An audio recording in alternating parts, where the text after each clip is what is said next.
কোষাগার থেকে হাজার হাজার কোটি টাকা অনুদান দিয়েছেন, বেতন দিয়েছেন, ভাতা দিয়েছেন, সেই কারিগররা এখনো কেন মুক্তিযোদ্ধা মন্ত্রণালয়ে অবস্থান করছেন? যারা অফিসটিতে বসে আমার মা যিনি বাংলাদেশে গণতন্ত্র ফিরিয়ে দিয়েছেন, আমার নেতা শহীদ জিয়া যিনি বাংলাদেশের স্বাধীনতা ঘোষণা করেছিলেন, আমার নেতা তারেক রহমান 16টি বছরে বুকে পাথরে বেঁধে লন্ডনে একটি বাড়িতে আশ্রয় নিয়ে কষ্ট করে জীবন যাপন করেছেন, তাদের বিরুদ্ধে অফিসটা ষড়যন্ত্র করেছিল। ভাইরা, তাই আপনার মতো ব্যক্তির কাছে আমরা আশা করি তাদেরকে জরুরি ভিত্তিতে আইনের আওতা আনবে। এখন জনগণের কাছে আরেকটি প্রশ্ন, গত কয়েকদিন ধরে যিনি কথায় কথায় বিএনপি জমাত উল্লেখ করছেন, যিনি কথায় কথায় শেখ হাসিনার পদক ছিলেন, হাসান মাহমুদ বেলজিয়ামে কেন দেখা যায়? কার মাধ্যমে গেলেন? কি করে গেলেন? জাতি স্পষ্ট ভাবে অনুগ্রহ করে জানতে চায়। এগুলো আমার কথা নয়। যারা রাজপথে বুকের রক্ত দিয়েছে, যারা এই ব্রিজ ঢালা পথে আন্দোলন করতে গিয়ে টিয়ার গ্যাসের ছেলে আঘাতপ্রাপ্ত হয়েছে, যারা অবৈধ পুলিশের সরকারের গুলিতে জীবন শেষ করে দিয়েছে, তাদের পরিবার আজকে প্রশ্ন তুলেছে, কেন এখনো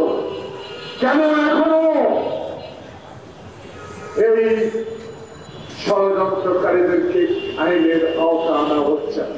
জানি একটু সময়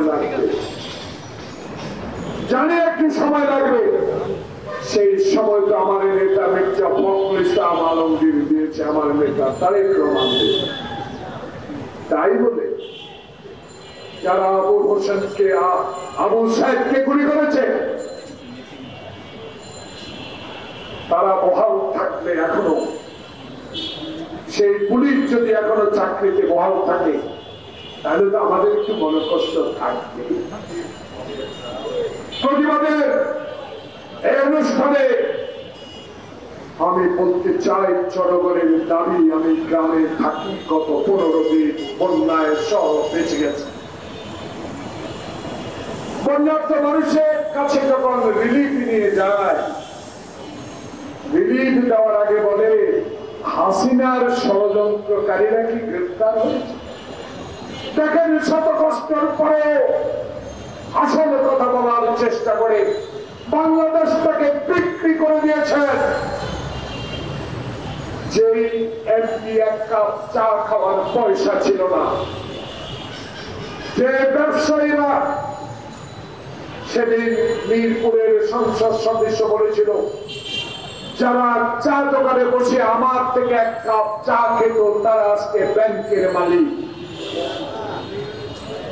আমার কথা নয়, আওয়ামী লীগের সাবেক একজন এমপির কথা, মন্ত্রীর কথা। কেউ হয় না। তাই জনগণ এখন জানতে চায়, আজকে 3 তারিখ,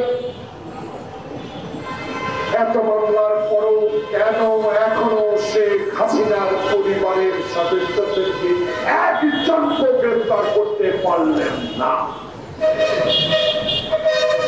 গ্রেফতার করা দরকার। জনগণের কাছে এদের অবৈধ সম্পদের হিসাব নেওয়া দরকার। শুধু কয়েকজন এমপিকেই রক্তরে মিডিয়ার মাধ্যমে দেশটাকে নিষিদ্ধ করলে হবে না। 2008 সাল থেকে যারা বাংলাদেশে অবৈধভাবে জাতীয় সংসদের নাম ব্যবহার করে হাজার কোটি টাকা লুট করেছে, তাদের উপর নাম বিমানবন্দর, স্থল বন্দরে দিতে হবে, যেন দেশ ত্যাগ না করতে পারে। কাজ করতে হবে, কাজের মূল্যায়ন আপনাকে দিবে। কারণ বুক ভরা আশা নিয়ে আপনি বাংলাদেশের দায়িত্ব নিয়েছেন। 1 মাসও একটিবারও কেউ আপনার সমালোচনা করে নাই। আমরা আজকে রাজপথের কর্মী হিসাবে, বাংলাদেশের একজন মুক্তিযোদ্ধা হিসাবে কথা দিয়ে গেলাম, আমরাও আবু সাইদ খোকনের মতো আপনার সরকারকে টিকিয়ে রাখার জন্য প্রয়োজনে বুকে আবার করে নিব। তবুও বাংলাদেশে যেন একটি গণতন্ত্রের মাধ্যমে বাংলাদেশের তারেক রহমান আবার যেন এক মাথা এক ভাবে বাংলাদেশের প্রধানমন্ত্রী হতে পারে।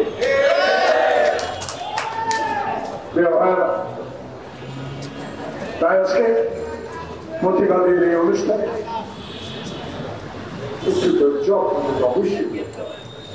ছোট বছরের জঞ্জাল, 16 বছরের অত্যাচার, 16 বছরের অবিচার, যারা এত শক্তি কোথায় ছিল রে ভাই?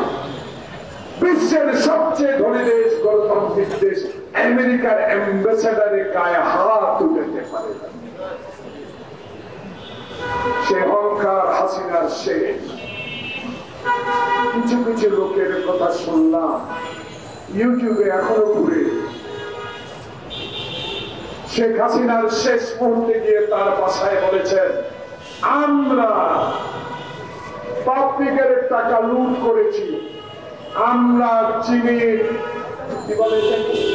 সিন্ডিকেট করেছি, আমরা পেঁয়াজের সিন্ডিকেট করা মানুষ, ইনশাল্লাহ আমরা থাকতে একদিনের জন্য হলো বাংলাদেশের ক্ষমতা আপনাকে ছাপতে হবে না। সে আশ্বাস দিয়ে কোথায় আপনারা? আমি জানি না এই সরকারকে অস্থিতিশীল করার যদি কোন ষড়যন্ত্র আপনারা করে থাকেন, বাংলাদেশের ইতিহাসে আবার নতুন করে ইতিহাসে লেখা হবে। কারণ এমন এক ব্যক্তিকে বাংলাদেশের অন্তর্বর্তীকালীন সরকারের দায়িত্ব দেওয়া হয়েছে, যিনি বাংলাদেশকে বিশ্বের দরবারে মাথা উঁচু করে দাঁড়াবার ব্যবস্থা করে নোবেল পুরস্কার নিয়ে আসছে, সেই ডক্টর ইউনূস। আপনি এখন ইনশাআল্লাহ 25 বছরের যুবক হতে হবে। আপনার সাথে যারা আছে তাদেরকে 23 বছরের যুবক হতে হবে। আপনাদের নেতৃত্বে বাংলাদেশে প্রতিষ্ঠা হবে গণতন্ত্র। আপনাদের নেতৃত্বে আপনারা পথ দেখে দেবেন বাংলাদেশে যেন আর শেখ হাসিনার মতো মহিলা বাংলাদেশে যেন আর জন্ম না হয়। তাই দোয়া করবেন। জানি না বেঁচে থাকবো কিনা আর একটি সব নিরপেক্ষ নির্বাচনের মাধ্যমে সরকার গঠনে আল্লাহ পাক যেন তারেক রহমানকে সেই তৌফিক দান করেন। প্রতিবাদের এই সভা থেকে এই দুপুরের জোহরের নামাজের আগে আল্লাহর কাছে দোয়া করে যাই, হে আল্লাহ, তুমি আমাদের ভরসা, তুমি আমাদের নেত্রী খালেদা জিয়াকে, তুমি আমাদের নেতা তারেক রহমানকে হায়াত দান করো। এমন যিনি 1971 সালে বাংলাদেশের স্বাধীনতা যুদ্ধ করে সংসদের উত্তর পর্যায়ে চন্দ্রিমা উদ্ধারে শুয়ে আছেন, আল্লাহ পাকের কাছে সেই শহীদ জিয়ার জন্য দোয়া করবেন, যে শহীদ জিয়াকে উশৃঙ্খল একদল সেনাবাহিনী সেদিন হত্যা করেছিল। তাই আজকে সবাইকে আমার ধন্যবাদ জানিয়ে আমার বক্তব্য শেষ করছি।